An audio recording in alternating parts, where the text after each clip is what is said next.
What's going on, people in internet land? Kimchi Chris here, and welcome to today's episode of Rock Bliss with Kimchi Chris, where we finally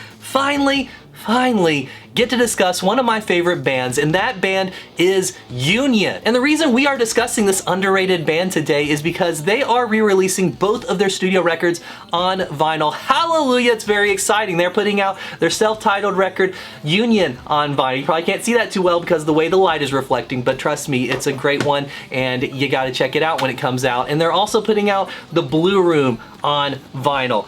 That's crazy. The self-titled debut was put out on vinyl a long time ago when it was first released, but it's very expensive, very hard to find today, and the Blue Room has never been pressed in that format, so it's going to be a big deal when these come out. And we have a few details. We don't have a ton of details, but we have a few details about some of the stuff that they are teasing us with for these releases. So they are going to be on 180 gram vinyl, so it's going to be the real heavy, thick stuff, so you know it's going to sound good. And on top of that, they're remastering these things. Now, these records still sound amazing even all these years later, so I can only imagine what they'll sound like remastered and how much they'll pop off of that slab of vinyl. It's very, very exciting.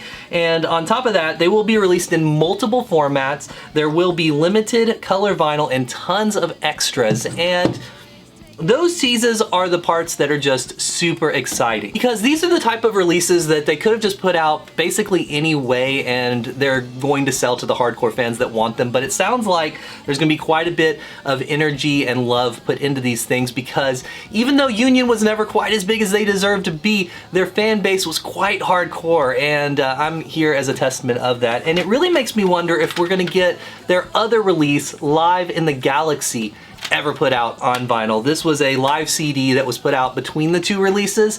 Features a lot of tracks from the first record, as well as Kiss, Motley Crue, Cheap Trick, The Beatles.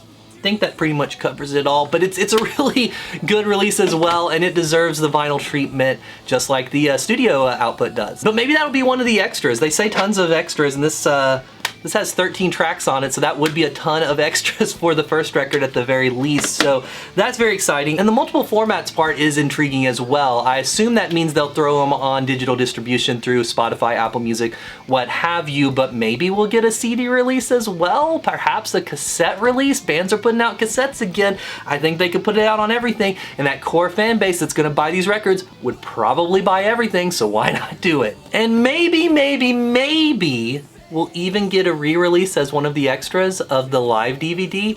I never got to pick that up, and it's kind of hard to find and kind of expensive now, but there is a live DVD. Maybe they could put it out as a Blu-ray, or perhaps as a digital download or something like that. That seems like a cool extra. I don't know. I'm just saying that there are options of things to put out. I'm sure some people recorded some of those live sets when Bruce and John did some of the Kiss Expos back in the day. I'm sure there's things to pick from.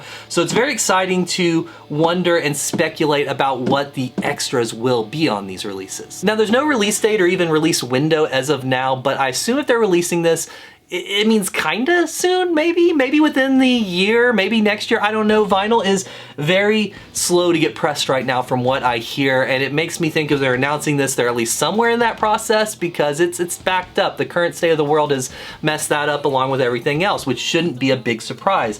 But I know that a few of you are probably watching this, and you're probably wondering, why are we talking about this band that I've never heard of? That's what you're saying as a viewer, because plainly I've heard of Union. So I feel I should at least tell you about their pedigree while we're here. Maybe I can educate you a bit about this great band that, again, was very underrated, so there's a chance you might not know about them. And you know, on this channel, we love Kiss and we love Motley Crue, and that has a lot to do with the core of this band, because this band featured Bruce Kulick and John Corabi. That's right, Bruce Kulick from Kiss, John Corabi from Motley Crue and The Scream. Really good combo. Two very talented guys that are very underrated musicians. They were in bands we love, but don't always get the credit they deserve. Now, I feel most Kiss fans do know Bruce Kulick at this point, but of course he was there during the non-makeup years. And John Corabi, on the other hand, was the singer in Motley Crue during the non-Vince years. So it was really cool when they formed a band, but of course two guys don't make a band, and the lineup was filled out with Brent Fitz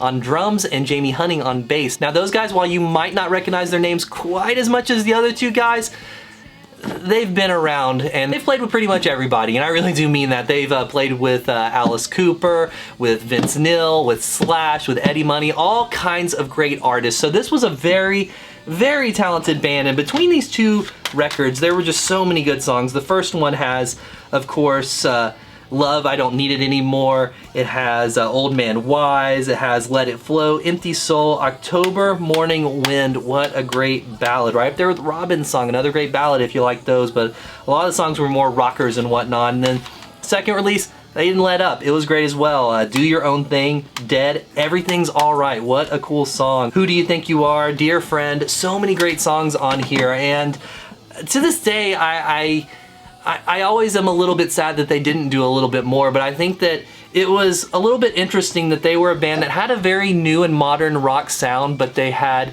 a pedigree from these classic rock bands. That's very much how they were marketed, but they didn't really sound like those classic rock bands. But regardless, we got some great music from them, and finally, it might be able to reach a wider audience. So in prep of these re-releases, you should go check out all the tracks. They are on Spotify. I just looked it up, so you can listen to their entire catalog for free. For some reason, the live record is cataloged under a different name than the studio records. They both say Union, but they're considered separate accounts. I don't know. Were these released on different labels? Yeah, actually, yeah, okay, maybe that's the reason, I don't know, but something's wrong there in the algorithm. I don't know what it is, but you can listen to all the releases on Spotify and I assume Apple Music and everything else for free, so definitely do that and get ready for these pieces of vinyl to come out. So what do you guys think? Are you excited? Are you definitely going to pick these up day one? Are you going to pre-order them? Maybe you love this band, maybe you hate this band. Let me know all that and more in the comments below. Of course, give us a thumbs up and subscribe if you're new here. All those things, all the bells and whistles that you know to do with YouTube, because no matter what you do, like a fifth of these videos might make their way to your inbox. So thank you guys so much for watching. I really do mean it. And once again, this has been Rock Bliss with Kimchi Chris. We will see you guys on the next episode.